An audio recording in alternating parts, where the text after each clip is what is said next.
अस्सलाम वालेकुम नाज़रीन, आसवाज़ होम कुकिंग में आपको वेलकम करती हूँ। आज मैं आपके साथ ऑरेंज मार्मलेड की बहुत मज़ेदार सी रेसिपी शेयर कर रही हूँ और बिल्कुल बाज़ार जैसा ये मार्मलेड बनकर तैयार होता है। बहुत आसान तरीके से मैं आपको इसको बनाना बताऊँगी और स्टेप बाय स्टेप प्रोसीजर के साथ आपको बताऊँगी, तो आपके लिए भी बहुत आसान हो जाएगा इसको बनाना। रेसिपी स्किप मत कीजिएगा, एंड तक देखिएगा। तो चलें इसे बनाना शुरू करते हैं। मेरे पास ये 8 अदद कीनू है, इनका मैं जूस निकाल लूँगी। इनको पहले अच्छी तरह से वॉश कर लेंगे।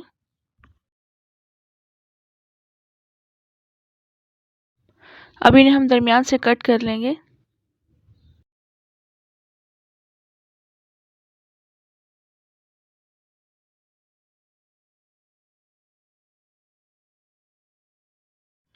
कीनू का जूस निकालने के लिए मैं मैनुअल जूसर यूज़ कर रही हूँ। आप जिस तरीके से कीनू का जूस निकालते हैं उस तरीके से निकाल लीजिएगा।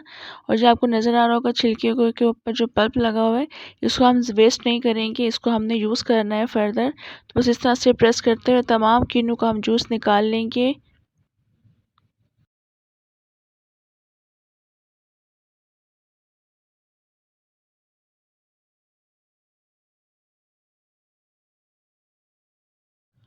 और इस पल्प को भी हम ज़ाया नहीं करेंगे, इसको हमने आगे यूज़ करना है और किस तरह से यूज़ करना है वह मैं आपको आगे बताऊंगी। जूसेस को मैंने ग्लासेस में निकाल लिया था और तकरीबन 2 गिलास के करीब जूस निकल कर आ गया था। और इस तरह से बस हम इसको एक साइड पे रख देंगे। इस तरह से छिलकों को भी हमने साफ़ करना है और तकरीबन 4 छिलके मैंने इसके लिए इस्तेमाल किए थे। अभी फ़िलहाल मैं सारे छिलकों के ऊपर जो भी पल्प लगा हुआ है उसको मैं अच्छी तरह साफ़ कर लूँगी। इसको हम वेस्ट नहीं करेंगे, इसको भी हमने आगे यूज़ करना है। बस इस तरह से हम चम्मच की मदद से इसको हम छीलते रहेंगे और इसको उसी प्लेट में हम शामिल कर देंगे जिसको हमने आगे यूज़ करना है।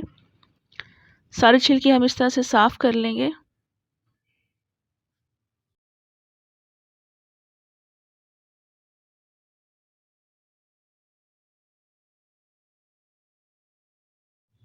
और अभी मैंने ये सारे छिलके साफ़ कर लिए हैं। इनको मैं एक साइड पे रख दूँगी, इस पल्प को भी मैं एक साइड पे रख दूँगी, इसको मैंने आगे यूज़ करना है। इन साफ़ किए हुए छिलकों में से मैंने 4 छिलके इस्तेमाल किए थे जिनको मैंने कट कर लिया था। दरमियान से कट करना ज़रूरी है। कट करने के बाद मैंने इन छिलकों को भी साफ़ कर लिया था। छुरी की मदद से बस इस तरह से हम इसका सफ़ेद हिस्सा निकाल देंगे, क्योंकि सफ़ेद हिस्सा जो है बहुत ज़्यादा कड़वा होता है, तो इसको हमने यूज़ नहीं करना है। इसको बस हम वेस्ट कर देंगे इस हिस्से को। तमाम छिलके को हम इस तरह से साफ़ कर लेंगे।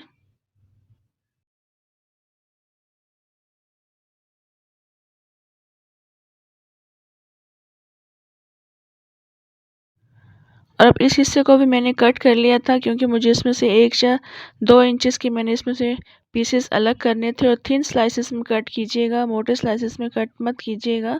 इस तरह से तकरीबन 1 या 1.5 इंच के आप पीसेस निकाल लीजिएगा।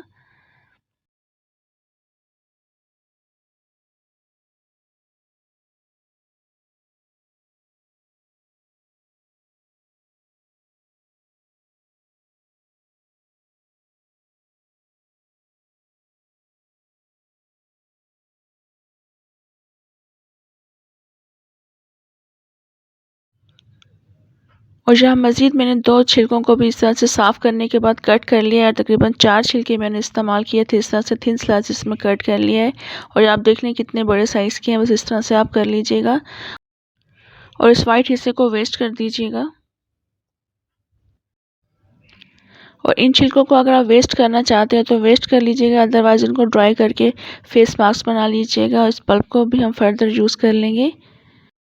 अब इस जूस को हम एक बोल में पोर कर देंगे।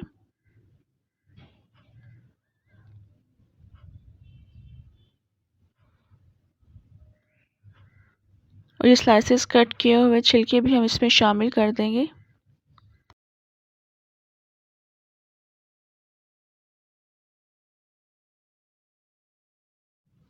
और एक मलमल का कपड़ा ले लेंगे, उसको इस तरह से प्लेट के ऊपर हम रख देंगे और जो पल्प हमने वेस्ट नहीं किया था उसको इस मलमल के कपड़े के ऊपर डाल देंगे। और इसका हम जूस हासिल कर लेंगे, क्योंकि ये बहुत ज़्यादा हेल्पफुल होता है इस मामलेट को थिक करने के लिए। मैंने इसलिए इसको वेस्ट नहीं किया था। अब इसको हम अच्छी तरह से प्रेस करते हुए तमाम जूस निकाल लेंगे। बस आपने मेक श्योर कर लीजिएगा हाथ आपके साफ़ होने चाहिए, अच्छी तरह से धुले हुए होने चाहिए। इस तरह से हम टाइटली इसको पकड़कर हम इसको प्रेस करते हुए सारा जूस निकाल लेंगे। जब तक जूस निकलता रहेगा, जब तक हम निकालते रहेंगे।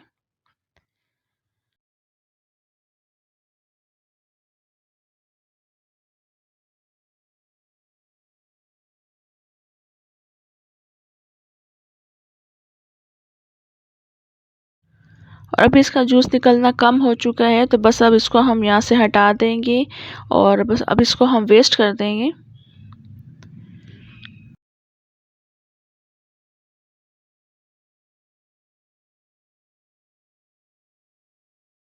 अब हम इसमें 1 लीमू का जूस शामिल कर देंगे। इस साइज़ का 1 लीमू लेकर इसका जूस निकाल लेंगे। लेमन जूस हम इसलिए यूज़ करते हैं इसका फ्लेवर बढ़ाने के लिए। दूसरा ये कि इसको प्रिजर्वेटिव के तौर पे यूज़ किया जाता है, यानी आप इसमें आमलेट को काफ़ी दिनों के लिए स्टोर कर सकते हैं, रख सकते हैं आप फ्रिज में। अब इसको मैं मेजर कर लूँगी इस जूस को। अगर आपके पास मेजरिंग स्केल नहीं है तो आप उस हिसाब से चीनी ऐड कर लीजिएगा, क्योंकि मैंने इसको चीनी के लिए मैंने इसको मेजर करना है। तो बस इस जूस को हम इस बोल में पोर कर देंगे। टोटल इसका वेट बन रहा है 585 ग्राम्स इसका वेट बन रहा है इस पूरे जूस का पील के साथ। अब मैं चीनी को भी मेजर कर लूँगी। टेयर कर देंगे इसको।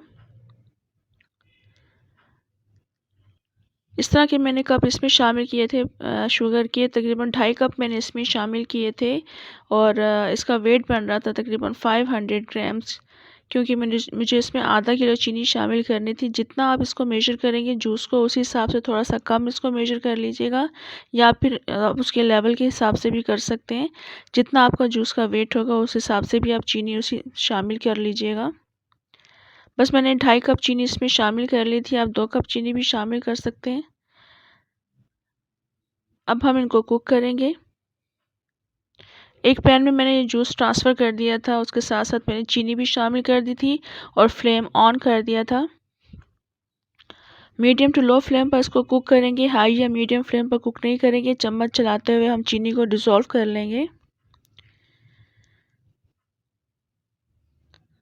उस तरह से हम चम्मच चलाते रहेंगे, चीनी को डिज़ोल्व कर लेंगे। उस वक्त चीनी अच्छी तरह से डिज़ोल्व हो चुकी है। इसको बस हम छोड़ देंगे मीडियम टू लो फ्लेम पर। थोड़ी थोड़ी देर के बाद मैं इसमें चम्मच चलाती रही थी। अभी इसको पकते हुए 40 मिनट्स गुजर चुके हैं और आप देख लें इसने अपना कलर भी चेंज कर दिया है। इसको चेक करने का तरीका ये है कि आप इसको एक प्लेट पर निकाल लीजिएगा। इसकी थिकनेस चेक करनी है हमने, तो थोड़ा सा जूस हम प्लेट पर निकाल लेंगे और प्लेट को मैंने 10 मिनट के लिए फ्रिज में रख दिया था। अभी ये गर्म है तो काफ़ी ज़्यादा रनी लग रहा है, मगर फ्रिज में रखने के बाद सही पता चलेगा कि किस कदर हमने इसको कुक करना है। 10 मिनट के बाद मैं आपको इसको दिखाऊंगी। अभी मैंने इसको फ्रिज से निकाल लिया और आप देख लें किसी हद तक ये थिक हुआ है, मगर अभी भी इसकी ड्रॉपिंग हो रही है। अभी ये कम्प्लीटली डन नहीं हुआ है, तो इसको मैं दोबारा से कुक करूँगी। तकरीबन 15 मिनट मैंने इसको एक्स्ट्रा दिए थे। बस इस तरह से हम उसको कुक करते रहेंगे मीडियम टू लो फ्लेम पर। उसको दोबारा से फिर मैं चेक करूँगी। थोड़े से जूस को दोबारा से मैंने प्लेट पर डाल दिया था और 10 मिनट के लिए मैंने फ्रिज में रख दी थी इस प्लेट को।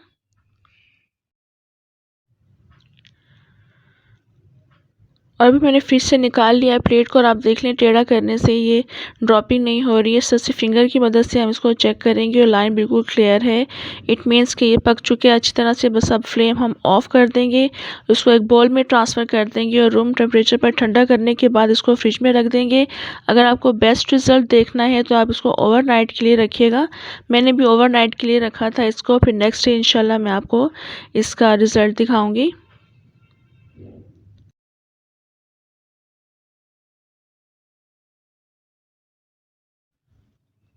और ये देख लें बिल्कुल बाज़ार जैसा मामलेट बनकर तैयार हुआ है और टेस्ट में बिल्कुल बाज़ार की तरह लग रहा था। बहुत ज़्यादा टेस्टी बना था। इस रेसिपी से ज़रूर ट्राई कीजिएगा। उम्मीद है आपको रेसिपी समझ आई होगी। आप इस मामलेट को किसी भी एयर टाइट जार में रख सकते हैं। रेसिपी अगर आपको अच्छी लगी हो तो लाइक और सब्सक्राइब ज़रूर कर दीजिएगा। फ्रेंड्स और फैमिली में शेयर भी ज़रूर कीजिएगा और कमेंट से बताइएगा रेसिपी आपको कैसी लगी। इंशाल्लाह नेक्स्ट रेसिपी के साथ दोबारा आऊँगी। तब तक के लिए इजाज़त दें। अल्लाह हाफ़िज़।